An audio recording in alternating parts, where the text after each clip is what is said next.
Hi guys, welcome to our 4th episode in this 8-part series where I'm sharing with you some reasons for which I honestly believe that first you should vote on the 7th of December and secondly your vote should be for Dr. Bawumia.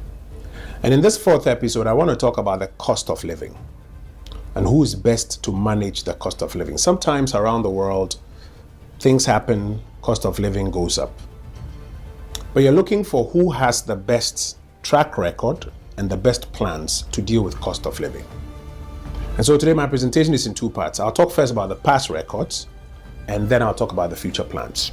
You see, the NDC and former President Mahama want to capitalize on some of the genuine challenges that the world is facing and Ghana is facing to and hoodwink us to vote for him. But he has a worse performance when it comes to managing cost of living. And he also has no credible plans to solve today's cost of living. The MPP has demonstrated that we bring cost of living down whenever we assume office. And even when we are hit with crises that escalate cost of living, we quickly work to bring it down. And Bawumia additionally has clear plans to contain cost of living going forward. So let's start with the past evidence. One of the best ways to measure the cost of living is inflation. Inflation is the rate at which the prices of general goods and services increase. So if inflation is going up, you get the sense that the rate at which the prices of goods and services are increasing is going up. And that often translates into an increasing cost of living.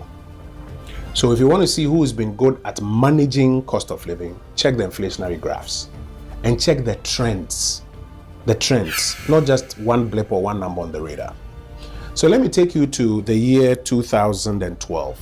Abayura Mills, nyane baby koeno. Na enema bo efa kwan bi so kosoro afi no na enema bo ekosoro 8.8% ohanji chemu wotwe echiri pon wotwe yede ma yewura Mahama just 1 year afterwards na enema bo start kosoro 13.5% the first year, second year say 17%, third year 17.7%. Ehona na Ghana forecast say kopemwa a okoa emefo mbebo na usomu kakra 15.4%. na Ghana for see into me baby tena yeto abama MPP no the first year yet inflation nema bo a ne koso wa no wa yet so 15%, ebedu 11%. By the second year no ne ateso abedu 9%. By third year no kra ne swati abedu 7.9%. A na nema emu start ejon kakra eno na yare betu wo kwamu a 2020 no ABC be 2022 no na finema bo asan efiase e kosrobium de ntia no so ba asa ne se obi a no kofa ne ma fi China ba se China ya to obi a manufacture ne ma wo ho sa bre na ya to China mu no ade ne mba bium te kakra na wo market no so ne boy den akosro nkofo start o mu ntokwai baby ani ye fango ne gas fango a na wo de ye petrol ne diesel go car mu gas cylinder wo use ni ade no ntokwasi wo ho no bi produce bi te ne boy den kosro eka obi ne ma ne ma kosro unyi ni afa phone na Google global cost of living crisis. I don't need to say it. The evidence from around the world will tell you that in the whole globe, or on the whole globe, cost of living has gone up because of the global supply chain challenges that came on the back of COVID. And as the world was recovering, then we were then hit with high fuel prices from the war in the Black Sea area, further escalating cost of living. So you'll find that between 2020 and 2022, cost of living 10.4, 12.6. It went as high as 54.1 in 2020. Not just in Ghana, but in many other parts of the world. In fact, in the UK, the government went to Parliament to cap energy prices because it was going too high. In the US, they introduced a new law they call the Inflation Reduction Act. That's the evidence that the cost of living problem was global and was hitting us too. In Ghana, we tightened monetary policy and we tried to invest more in some of the drivers of cost of living, such as food inflation and even non-food inflation. By 2023, again, we had demonstrated that we bring cost of living down. Cost of living had come down, inflation had come down to about 23.2%. By quarter 2, 2024, we're down to about 22.8%. And though we've seen a marginal uptick, the target is that by the end of this year, we'll go down to about 15%. That is the evidence, the historical record, that this is a party, this is a group that is good when it comes to managing cost of living. Even when we are hit with crises, we work to quickly bring it down, as compared to former President Mohammed's days when there was no crisis and the cost of living just kept going through the roof. Now, my second argument is that going forward, look out for which of the candidates has a credible plan to contain cost of living. Electricity prices, transport fares, fuel prices, rent, taxes.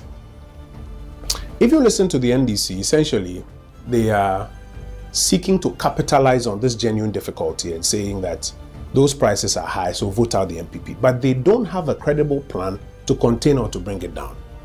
When it comes to electricity prices, Bawumia has a clear plan. He says we need to introduce about 2,000 megawatts of solar power to contain and eventually reduce the cost of electricity. Why? Because solar power is powered by the sun.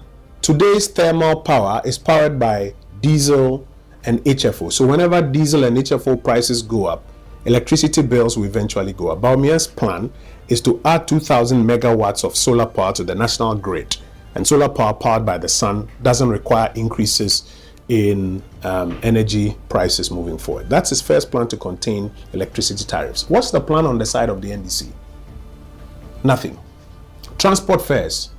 Here Bawumia say, transport fares are there back when costro, and he say petrol and diesel bo costro. GPRTU for umbeto transport fares mo. And into use electronic buses. And now me no ka say yakra electronic buses abagana enche bi abehubi e won kran ni Kumasi ni Mpotem bebre.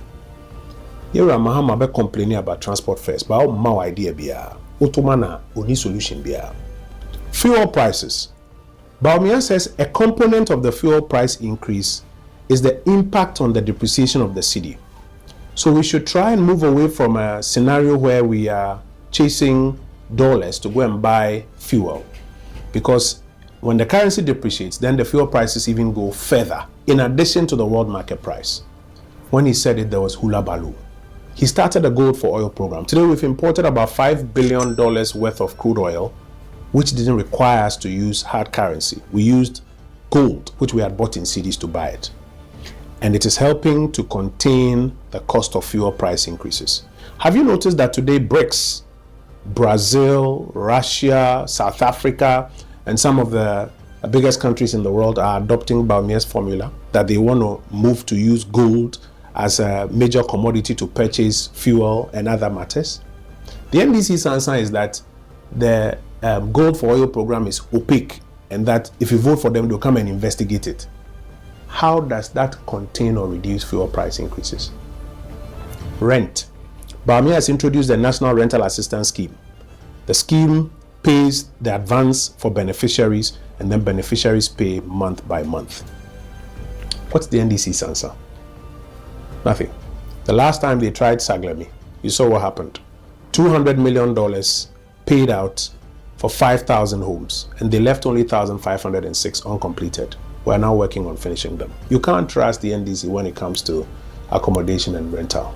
And then finally, taxes. In 2017, the MPP reduced the tax handles in this country by eliminating about 17 taxes. Of course, as we went into difficulties from 2020, a number of new taxes were introduced to try and close the financial gap. Bawumia says if you vote for him, he's moving us to a flat tax rate. Therefore, all of these taxes that you see on your receipts will be collapsed into one VAT, that is input and output deductible. He's also changing import tariffs or import taxes into a flat rate so that when you're importing an item, you have clarity that this item is only costing 20 Ghana cedis or 40 Ghana cedis or 1,000 Ghana cedis. If it's a container of specified items, we know the price. It doesn't change based on the currency depreciation for a particular day. And it will also be cedi based and pegged to rates in Togo. That ensures that imported inflation is contained. What is the NDC's alternative? Bawumia is also ensuring that now that we've got a national ID that is linked to the tax identification numbers, a lot more people can be brought into the tax basket and the tax burden can gradually be reduced. He's further reducing the total expenditure of the country by about 3% of GDP. What does that mean? That means that the taxes that he needed to fund those expenses, he no longer needs to take those taxes. And that's why he's saying that he can remove taxes like the e-levy and related taxes. So if you follow Bawumia's plan, there's a clear framework within which he can reduce the cost of living moving forward, in addition to our track record of having brought down the cost of living or inflation from 2017 to 2019, and even having brought it down since 2022 after inflation went through the roof as a result of the global cost of living crisis. What is the NDC's track record and what is the NDC's plan? You will struggle to give convincing answers. This December, let's choose the path of progress. To abamo bia obebua na se nemo ye dimpo a wanya ideas bia odi besum. Nipo ukra sa ideas no. A friend of Dr. Bawumia.